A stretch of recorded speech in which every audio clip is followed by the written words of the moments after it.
नमस्कार दोस्तों, हमारी आज की कहानी है इन्हीं डब्बों में खाना खा लो ना प्लीज, वरना बहुत बर्तन फैल जाएंगे फिर से। मेम साहब, मैं आज काम पर नहीं आ पाऊंगी। बेटे को बुखार है 2-3 दिन से। आज मैं उसे सरकारी दवाखाना लेकर जाऊंगी। फोन पर घर की काम करने वाली नौकरानी लता सिंधु से बोली। लता, तुम्हारा तो यह रोज का काम है। यह क्या बात हुई भला? सारे काम पड़े हैं और तुम ऐसे अचानक से छुट्टी कर रही हो। यह तो कोई बात नहीं हुई, सिंधु थोड़े गुस्से से बोली। मेम साहब, बुखार बताकर थोड़ी ना आता है। बच्चे की तबीयत पहले 2-3 दिन से खराब थी, लेकिन आज अचानक इतना तेज बुखार हो गया है तो मेम साहब दवा तो दिलानी होगी, लता बोली। अच्छा चलो, दवाई दिलाकर उसे सुलाकर आ जाना तुम थोड़ी देर में, मेम साहब ने लता से कहा। दवाई लेने में तो समय ही कितना लगता है, तुम तो जानती हो आज रविवार है तो काम भी कितना ज़्यादा है। या फिर किसी और को भेज दो अपनी जगह, क्योंकि कभी लता को छुट्टी करनी होती थी तो वह अपनी जगह किसी और को भेज देती थी काम करने के लिए। मेम साहिब, सरकारी दवाखाने पर आपको पता भी है कितनी लंबी लाइन लगी होती है। अभी नंबर लगाया है, दोपहर तक आएगा अब, इसलिए आज आना मुश्किल है। वैसे तो मैं हमेशा देर सवेर आ ही जाती हूँ ना, या किसी को भेज देती हूँ किसी को, पर आज तो वह भी कहीं गई हुई है। लता लाचारी सी बोली। ठीक है, तुम्हारी यहाँ अब कोई ज़रूरत नहीं है आने की, अब मैं दूसरा कोई इंतजाम कर लूँगी, सिंधु गुस्से से बोली। जैसी आपकी इच्छा मेम साहब, बच्चों के आगे मेरे लिए कोई भी चीज़ मायने नहीं रखती। यह बोल लता ने फ़ोन रख दिया। सिंधु बहुत देर तक बड़बड़ करती रही और काम समेटती रही। हे भगवान, इतना सारा काम कौन करेगा अब? सोसाइटी के गार्ड से उसने दूसरी नौकरानी के लिए भी बोल दिया, पर वह आज तो संभव था नहीं, इसलिए रविवार की छुट्टी को भूल सिंधु जुट गई काम में। साथ साथ पति और बच्चों को भी लगा लिया। सारे काम खत्म होते ही अब समस्या थी खाने की। लता बर्तन, सफाई, खाने सभी का काम देखती थी। सिंधु को तो जैसे रसोई में काम करने की आदत ही नहीं रही थी।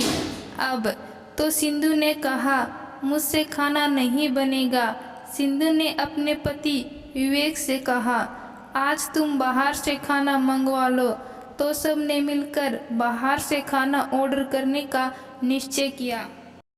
मैं पिज्ज़ा खाऊंगी, सिंधु की 16 साल की बेटी रिया बोली। और मैं बर्गर और फ्रेंच फ्राइज, 14 साल का बेटा रोहन बोला। मैं तो सिंपल खाना ही खाऊंगा, विवेक जी बोले। सबकी पसंद का खाना ऑर्डर हो गया।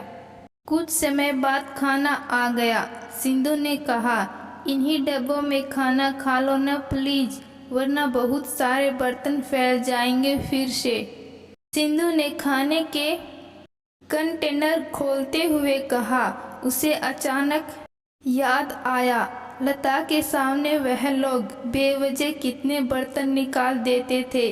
कभी वह शिकायत करती थी तो सिंधु हमेशा कहती, 4 बर्तन फालतू मांज देगी तो हाथ थोड़ी घिस जाएंगे। चलो सिंधु, बाहर चलते हैं, दिन भर काम करके थकान हो गई होगी, थोड़ा घूम फिर कर चेंज हो जाएगा, विवेक ने सिंधु से बोला।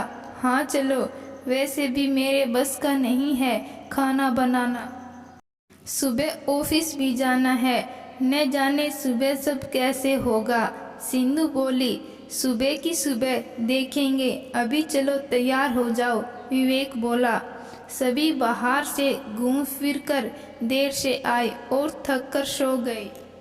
विवेक विवेक उठो जल्दी, 7 बज गए, बच्चों को स्कूल भेजना है, उन्हें उठाओ, मैं कुछ खाने को देखती हूँ। सुबह हड़बड़ी में उठते हुए सिंधु बोली, अरे यार तुमने पहले क्यों नहीं उठाया। विवेक उठता हुआ बोला, आँख नहीं खुली, रोज तो लता आकर जगा देती है। सिंधु बोल फटाफट रसोई में चली गई और थोड़ा बहुत बना बच्चों को रवाना किया, फिर अपना और विवेक का नाश्ता बनाया। यार सिंधु, यह पोहा खाने का बिल्कुल मन नहीं है। विवेक पोहा देख बोला, विवेक आज यही है, प्लीज मैं तैयार हो जाऊं अब, वरना लेट हो जाएंगे। सिंधु यह बोल तैयार होने लगी, साथ ही सोच रही थी कभी लता थकी होने पर वो पोहा बना देती थी तो वह कितना सुनाती थी, जबकि लता तो कितने घरों में काम करती थी। तैयार हो निकलते निकलते उसे लेट हो गया, पहली बार लेट हुई थी इसलिए बॉस ने कुछ नहीं बोला। कामवाली का इंतजाम 3 दिन तक नहीं हुआ और सिंधु तो रोज ऑफिस आने में देरी होने लगी।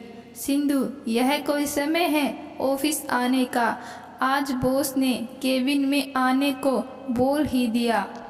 सॉरी सर, मेड काम छोड़कर चली गई तो थोड़ी देर हो गई। सिंधु सिर झुकाकर बोली, तुम्हारा तो यह रोज का हो गया है, नहीं संभालती घर के साथ जो तो घर में बैठो। बॉस गुस्से से बोला, सॉरी सर अब नहीं होगा। सिंधु रुहासी बोली और अपने केबिन में आ गई। आज बॉस की डांट खाकर उसे एहसास हुआ वह लता को बात बात पर इतना कुछ बोल देती है, उसे कितना बुरा लगता होगा। वह बेचारी तो अपना पेट पालने को कई घरों में काम करती है तो लेट सवेरे तो हो ही जाती है, पर हम लोग इन बेचारी की मजबूरी नहीं समझते, उनको काम तक से निकाल देते हैं इन्हें, जबकि इनके बिना हमारे घर के काम नहीं चलते। फिर भी उसने किसी तरह काम पूरा किया और ऑफिस से निकल ऑटो लिया। ऑटो में बैठकर अपना फ़ोन निकाला और लता के पास किया। हेलो लता, अब कैसा है तुम्हारा बेटा। ठीक है मैडम, बस दवाइयाँ चल रही हैं, लता बोली। अच्छा, वह मैं क्या कह रही थी, उस दिन के लिए मुझे माफ़ कर दो, गुस्से में बोल गई मैं। तुम हो सके तो कल से वापस काम पर आ जाओ ना। सिंधु बोली, अरे मैडम माफ़ी की तो बात ही नहीं, मैं आ जाऊंगी कल से। लता बोली, thank you thank you thank you Lata, तुम बहुत अच्छी हो। सिंधु खुशी से बोली, यू कम मैडम। लता बोली तो सिंधु खिलकर हंस दी, उधर लता भी हंस पड़ी। सिंधु अब तनाव से मुक्त हो गई थी।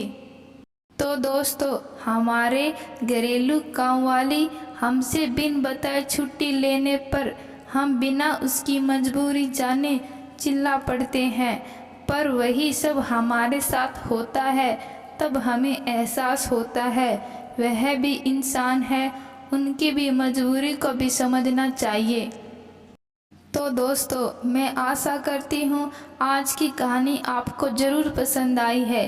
कहानी पसंद आई है, कहानी को लाइक शेयर और चैनल को सब्सक्राइब ज़रूर करिएगा। धन्यवाद।